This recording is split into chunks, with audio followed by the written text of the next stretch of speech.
सम्पूर्णमा नमस्ते सन्चै आराम हुनुहुन्छ होला भन्ने आश गरौँ साथीभाइहरू।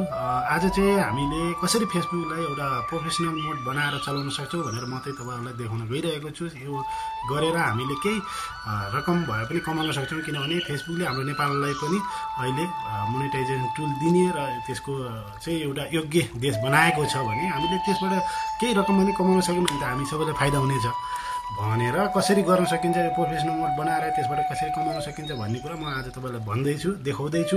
यसरी मेरो स्क्रिन सेयर गरेर देखाउँदैछु। भिडियो लामो हुनसक्छ। यदि भिडियो मन पर्यो भने लाइक र कमेन्ट र सेयर गर्न चाहिँ अवश्य गर्नुहोला, नभुल्नुहोला भन्न चाहन्छु। लौ त साथीहरू, अब जाउँ मेरो फेसबुकको पेजमा। म तपाईँलाई यहाँ मेरो स्क्रिन सेयर गरेर देखाउँछु। लौ त साथीहरू, मैले यो मेरो अर्को फेसबुक खोलेको छु। यो चाहिँ मैले पेज बनाएर चलाएको छैन। म प्रोफाइलमा गएँ र यहाँ हेर्नुहोस् त अहिले प्रोफेसनल ड्यासबोर्ड देखेको छैन। अब यसको लागि यहाँ माथि अलिकति माथि गएपछि यो 3 डट छ नि, यसमा क्लिक मार्नुहोस् र क्लिक मारिसकेपछि यहाँ तल जानुहोस् त यो टर्न अन प्रोफेसनल मोड छ नि, यसलाई अन गरिदिनुहोस् र अन गर्दै जानुहोस्। र अलिकति यहाँ नेटको कारणले अलिकति ढिलो भएको छ, यो अलिकति टाइम लेभल लिएको छ। र नेक्स्ट हान्दै जानुहोस् है। यता पनि त्यति केही फरक पर्दैन। यहाँ चाहिँ नेक्स्ट हान्दै जानु। यहाँ माथि चाहिँ पब्लिक सजेसनमा गर्नुहोस् है। त्यो पब्लिक हो नि, त्यो हामीले चलाउने पेजहरू र कन्टिन्यू मार्नुहोस्। यहाँ चाहिँ सबैले देखिने खाले पब्लिक नै गर्नु, सबै चिजहरू अन गर्नुहोस्। त्यसपछि नेक्स्ट मारिदिनुहोस् र यहाँ अहिले लगभग यस्तोसम्म आएको छ, स्टार र यसको छ। यसलाई क्लिक मार्दै जानुहोस्, अगाडि बढ्दै जानुहोस् ढुक्क तरिकाले।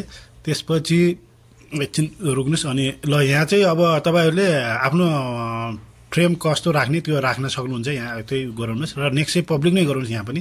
र यहाँ अहिले हेर्नुहोस् त यो कङ्ग्रेचुलेसन भयो, अहिले पेजमा बन्यो। अब एकैछिन पछाडि मेरो फेरि प्रोफाइलमा जाउँ त। अब एकचोटि प्रोफाइलमा गएर हेरौँ अब बन्यो कि बनेन भनेर चेक गर्नलाई फेरि पछाडि जानुहोस्। अनि यसो अलिक तल सार्नुहोस् त, हेर्नुहोस् त बन्यो कि बनेन अहिले। लौ त साथीहरू, यति भए हजुरहरूले केही न केही त बुझ्नुभयो होला, यो भिडियोबाट केही ज्ञान लिनु होला पक्कै पनि। यदि भिडियो मन परेमा लाइक र कमेन्ट गर्न चाहिँ नभुल्नु होला भन्दै नेक्स्ट भिडियो भोलि अर्को टपिकमा चाहिँ लिएर आउनेछु। त्यसको लागि केही इन्तजार गर्नुहोस् र मलाई फलो गर्नुभएको छैन भने फलो गर्नुहोस्। केही यस्तै इन्फर्मेसन भिडियोहरू अब यो फेसबुक पेजबाट ल्याउनेछु भन्ने बाचा गर्दै आजलाई बाई बाई साथीहरू है।